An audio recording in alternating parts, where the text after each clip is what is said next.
You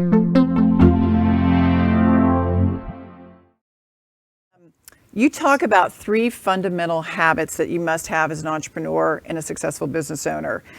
Priorities, date, and rhythm. Can you give us the background on that and what they each stand for?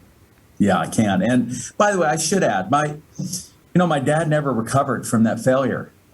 Became an alcoholic, and so that's why I do what I do. Wow. If we could just keep other entrepreneurs from kind of going through what my dad and our family went through, then it's been a good day and a good decade. So I love that, Verne. It's very missional for what Yeah. we do, and I'm proud of what EO does to support these entrepreneurs because they're not alone. We started it with this idea it's okay to be independent, but no reason to be alone.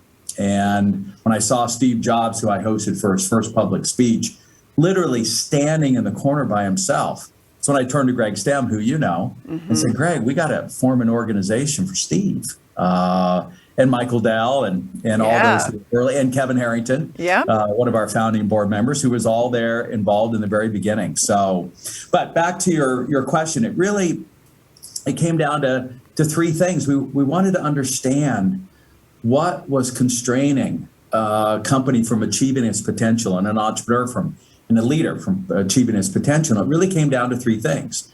First, priorities. You're either working on the wrong thing or you're working on too many things.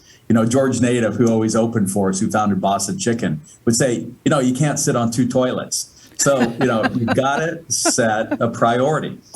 Number 2, though, that the only way to know what's the right focus for today, this week, this year, the next 10 years, is to have the right firsthand data, both quantitative and qualitative. It's that market intel. It's intel that wins wars and markets. And if you don't have that firsthand intel flowing in, as T. Boone Pickens was able to do when he turned his situation around, rest his soul, then you don't know what to work on today.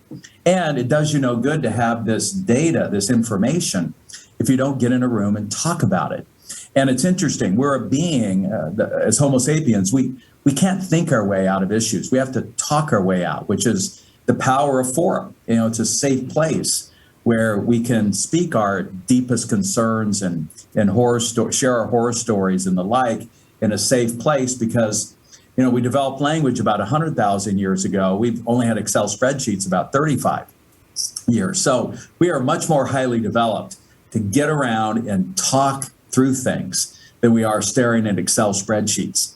So you get in a room, day, week, month, quarter, year, you talk about the right stuff, and based on that, then you know what you need to do next. And that priority, data, and meeting rhythm become the 3 fundamental disciplines. I love you talking about community with forum, because it is so important, because entrepreneurs do feel like they're alone, like that example of Steve Jobs just standing there all by himself. Yeah. I mean, you have to have a peer-to-peer network that you can go and talk to, that you do feel safe. I've been in my forum for 25 years. So isn't that a blessing? Yes, best friends too, and they know me too well.